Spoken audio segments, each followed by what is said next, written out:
Hello everybody, my name is the Epic Pikmin, and welcome to part 1 of a creepypasta reading series on this channel. All of the Happy Appy stories. They are supposedly intentionally bad. The only source I found of that tidbit of information is on the wiki, so I don't really know how true it is. No offense to anybody on the wiki. But anyways, let's get started. February 23rd, 2011. Hello, I will be writing on this blog because I am researching a show called Happy Appy. One of the main reasons why I'm researching this show is because I've been fascinated with missing TV shows, episodes, and movies. Like most people who research missing episodes, I'm heck bent on finding London After Midnight, the 108 missing Doctor Who episodes, and Him, the 1974 film where a man has an obsession with Jesus. Even though I should help the search for any fragment of the missing episodes and films, I'm going to research this one series for now. Another reason I want to research this show is because I had an experience with it around 2001. It was around 8 in the morning. My younger brother, who was 7, was watching a local station during his child TV show block. After a dubbed over Blue's Clues, it started to air a show called something written in either Russian or something that I can't read, or Happy Apple. I can barely remember the episode's plot, but it was about this apple who was trying to help a kid named Nathaniel. It felt sort of low budget, but since my brother liked the episode, I didn't mind him watching it. The only thing that made me dubious was this evil smile that the apple did in the middle of the episode. From what I gathered, in the first weeks of Noggin's existence, this Happy Appy show began production. Its plot was about a giant clay apple with arms, baby blue eyes, and large dark green lips being held up by a bent rusty stick. He would go around in a white 1996 Ford Windstar helping children when they got injured. As the show kept going, the episodes started to become more unusual. For example, Happy Appy would often stare at the viewers of the show with a deranged smile. It's also worth mentioning that the series slowly got more violent as the series progressed. Happy Appy was one of the shorter shows on Noggin, with every episode being 10 minutes long at the most. They played in duets, making each full episode 20 minutes long, minus commercials. A couple of months after Happy Appy aired its first episode, Nickelodeon canceled the show and it was never shown again on Noggin or Nick Jr. Even the much more appropriate episodes weren't shown for whatever reason. However, some parents did record the show, but they were VHS copies. One of those said VHS copies, only a few survived through the years. Many of the tapes had been destroyed either due to neglect or disgust, or were simply misplaced and thrown out by accident. However, some copies of the show were reportedly stolen by a shadowy figure. I was one of the lucky people to own a copy of the episodes. Yesterday, when I did some winter cleaning, I found an old DVD with HA episodes written on it. I had a feeling that I knew this abbreviation from somewhere. I did some research on what the HA meant. My first choice was the forum about missing episodes or films that I normally go to. When I entered the missing episode section of the forum, the first thread I saw was one named HA. What's this?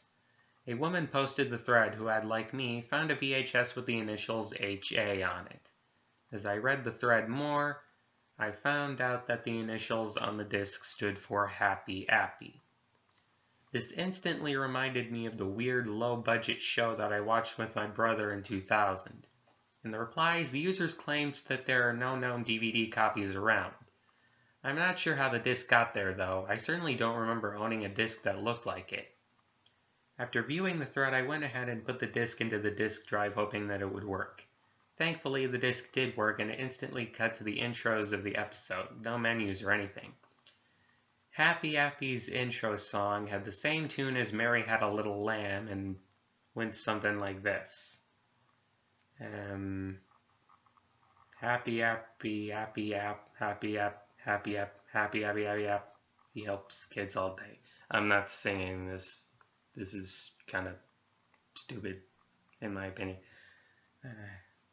And then that's repeated 2 more times. Episodes 1 and 2 were called Happy's Vacation and Hurt Happy, respectively. Happy's Vacation was exactly as you'd expect. Happy Appy goes on a vacation to the beach, heals injured kids, and even talks down a bully into not hurting a child. Hurt Happy was about Happy's stick getting broken and the kids teaming up to help Happy Appy by giving him bandages and fruit. Nothing seemed out of place when I first saw it, but when I saw it the second time, the episodes looked questionably odd. When Happy was driving his van to the beach in Happy's Vacation, a few seconds skipped.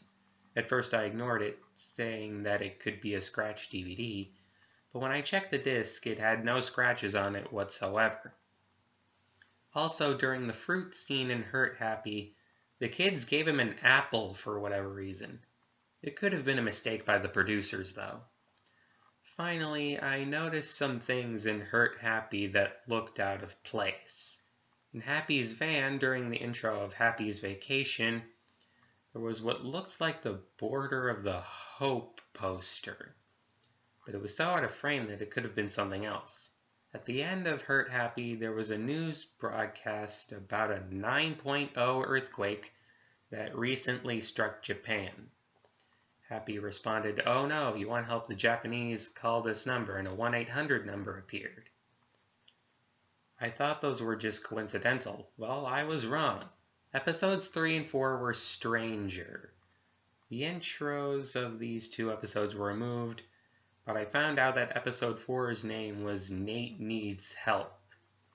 This struck out to me because this was the very same episode I saw with my brother, but in English. Episodes 3 and 4 were missing a few scenes, and overall, more disturbing than the first 2. On episode 3, near the 5 minutes and 10 seconds mark, is when Happy Appy does his first evil smile for 25 seconds.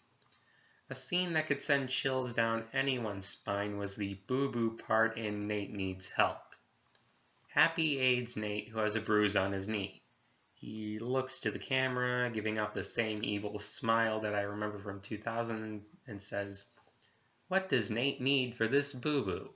For 30 seconds, he stared at the camera, motionless with his soulless baby blue eyes locking onto anyone watching. Finally, he broke the silence by saying, "That's right, a bandage." Why did he need that long to speak, I'll never know. Also, the out-of-place objects were getting more noticeable. In Nate Needs Help, the radio plays what sounds like a country cover of Hot and Cold, which was made in 2008 and very out of place for a kids show. February 24th, 2011. I watched episode 5, which had a few differences from the first 4 episodes. Firstly, it had Happy on a rustless but still bent stick. Secondly, this episode was somewhat disturbing. The theme song played and the name of the episode is revealed as Monkey Bar Mishap. It started with Happy Appy in his van driving to the playground when he sees a kid crying near some monkey bars. Once he parks the van and goes to the monkey bars, Happy finds out that the kid had fallen off of them, cutting his little finger open. Appy said, "What does Jake need to heal with, kids?" He gave off his evil smile at the screen for a couple of minutes. Enough time to read the page of a book, preferably the Bible, to him. Like Nate needs help, his soulless baby blue eyes watched over anyone in the room like Big Brother. He said, "That's right," and Happy puts a bandage on Jake's finger. After getting hugged by Jake, Happy drives away in his van. It skipped to episode 6, which had a better chance of being aired on Wonder Shausen than Nick Jr.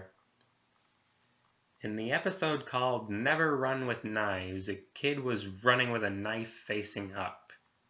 The knife was clearly a rubber prop because the blade was flopping around a lot. The kid got cut and held his hand over the wound, crying. His blood began to come out of the kid's wound. Happy parked his van, gave a normal smile, and said, "Hey kids, he shouldn't have carried the knife facing up while running."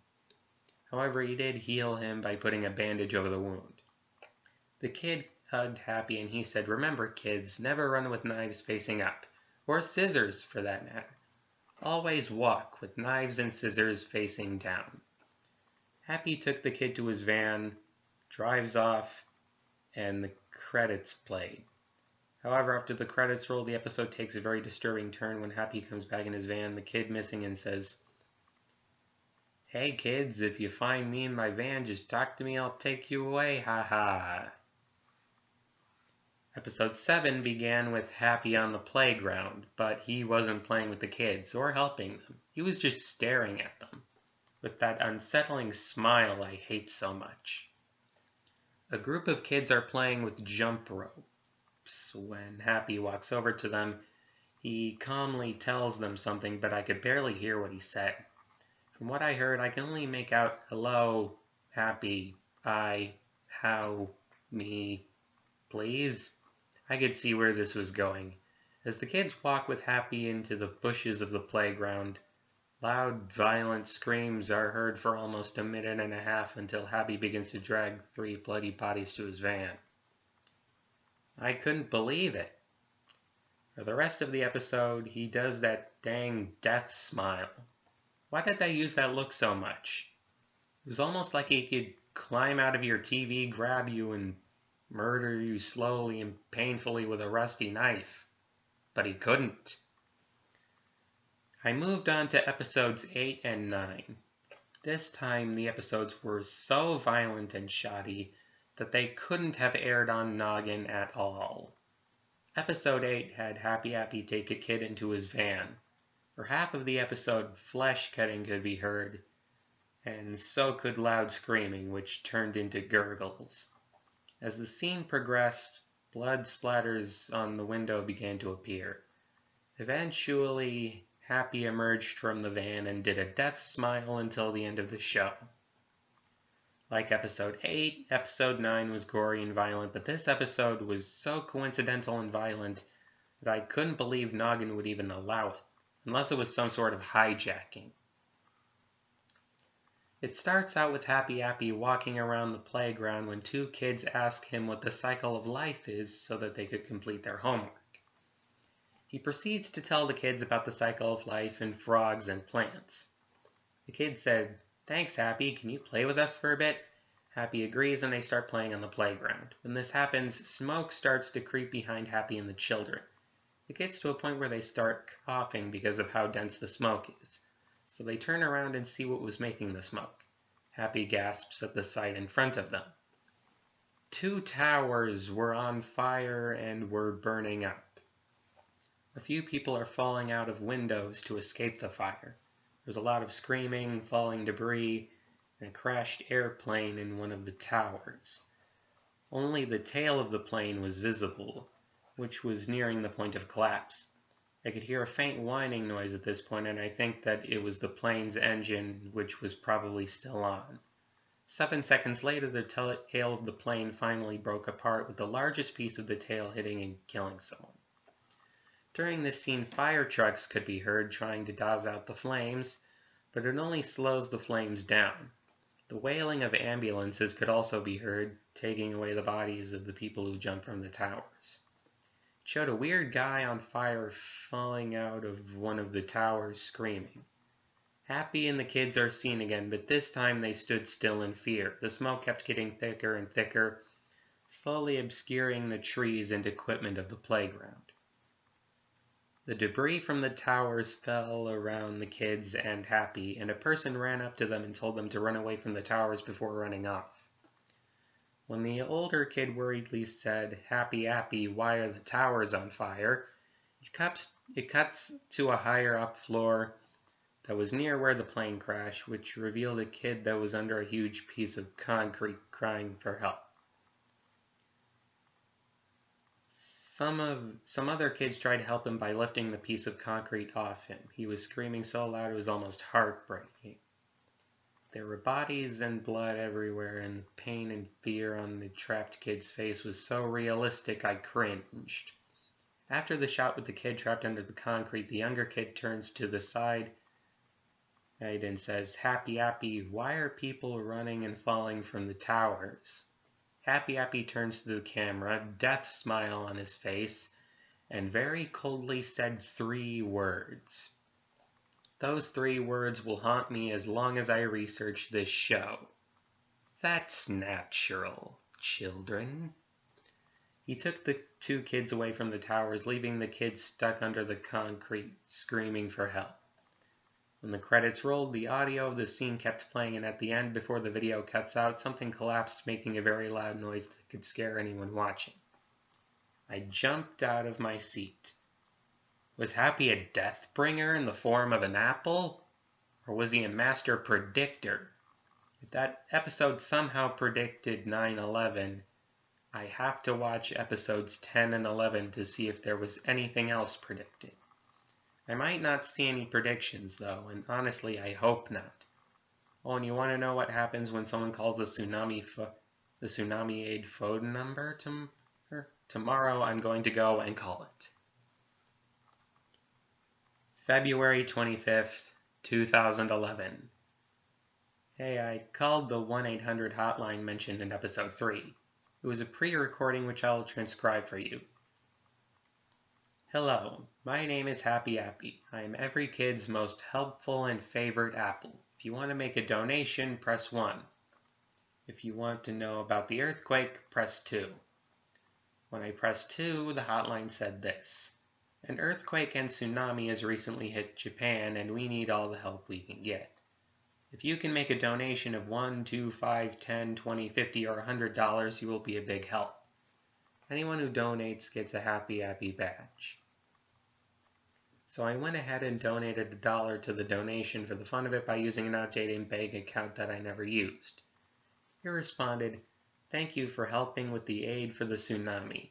Look in your mailbox in a week from now because you'll get your Happy Appy badge."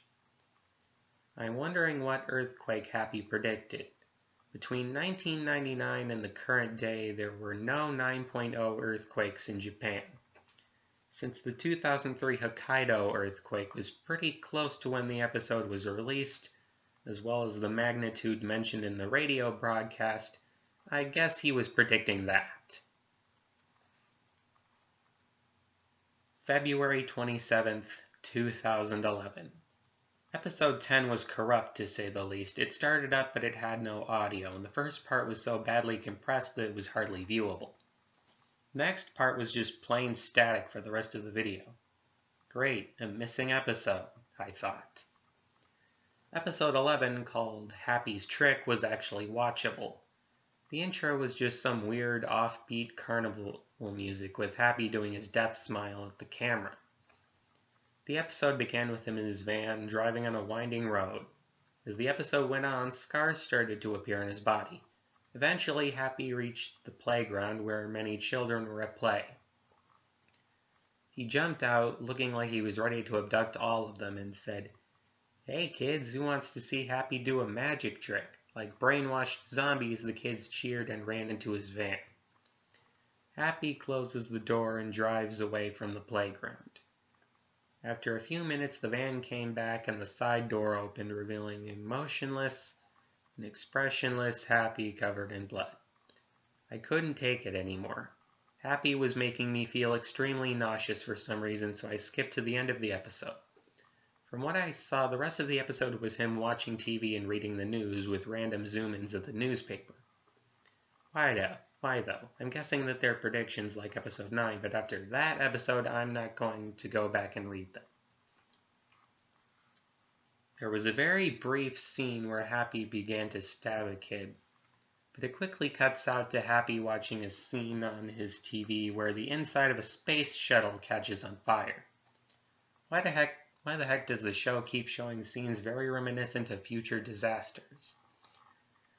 Once I had got to the end of the episode, Happy was holding a knife covered with blood. The camera began to pan down to a table which had a hand with cut marks laying on it.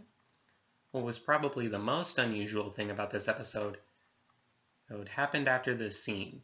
After a few seconds of the credits playing, it very suddenly cut to a black screen with text that said, "If you get these DVDs, I copied the show over to them from whatever master tapes I could find.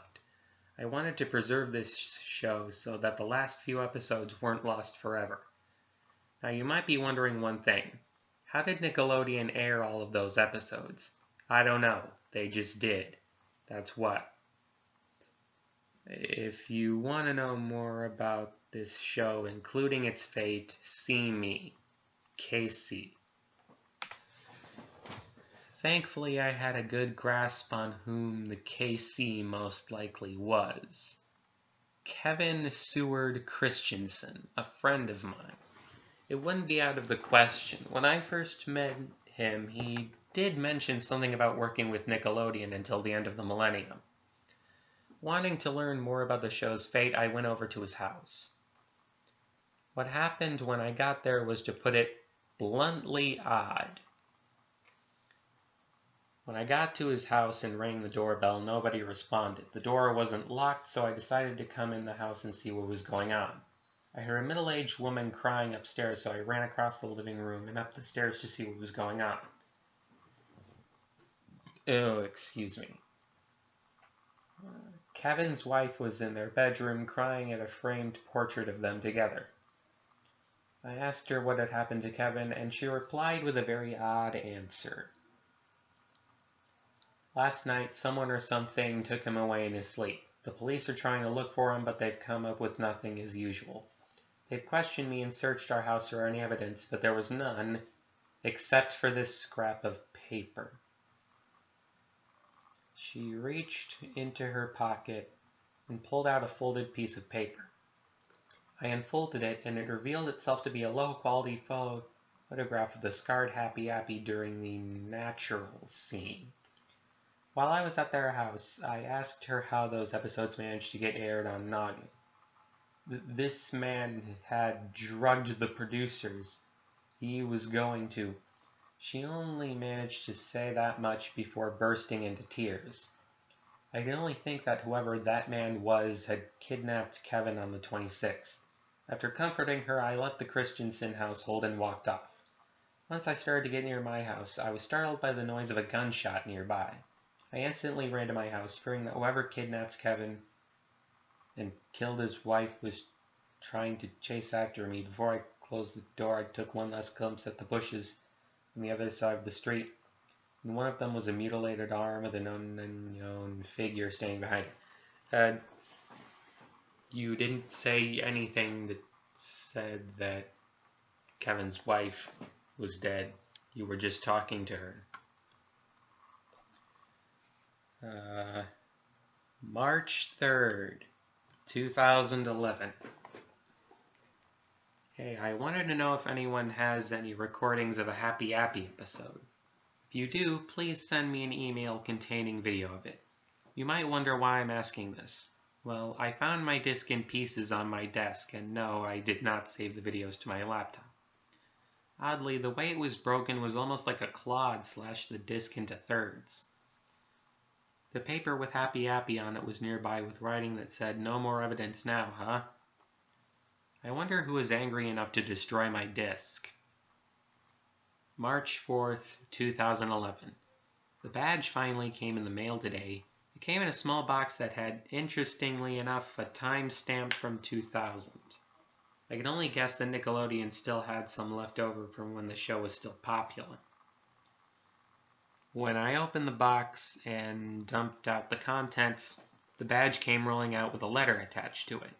The badge was made of plastic and had a silver bronze color. Oh, and depicted Happy Appy with a smile. On the back, Happy Appy Helper badge was imprinted in stereotypical army front. The letter had the following written on it. To my friend, you have helped us help the Japanese. Of course, let me introduce myself. Unarguably, you have heard of me on Noggin. Can't understand what I'm saying? Well, I'll give you the answer. Happy, Appy, Appy, App, Appy, App, Appy, App, Happy, Appy, Appy, Appy helps kids all day. Now, where do I begin with this skit? Today, I have given you a nice badge, right from the old playground. How did I get these, you ask? Running across the playground, I tripped on a rock. I fell down, but I noticed the ground was uneven. Undoubtedly, something was buried. So I dug around and found a crate filled with these badges. Now it's time to be off. Watch Noggin at 8:30 a.m. Central Standard Time to see my new adventures. Love, Happy Appy. I checked the back for anything interesting. What I found instead were these 2 lines of gibberish. I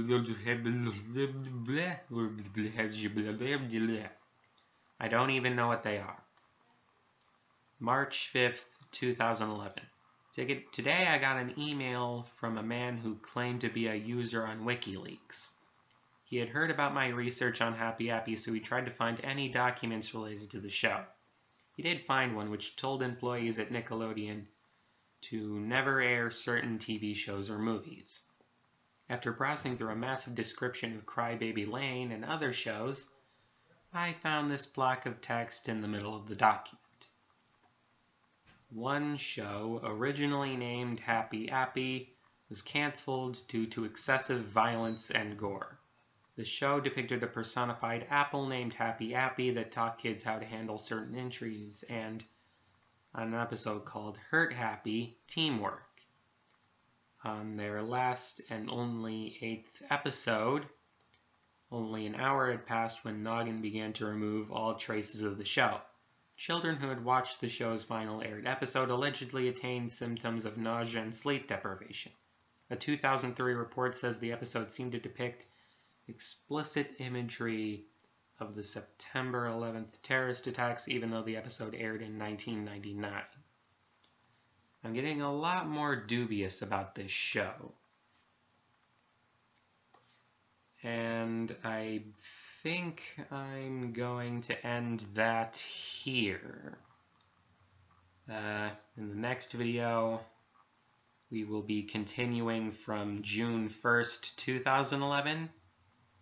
But for now, please remember to like, comment, and subscribe if you want, and I'll see you in the next video. Bye!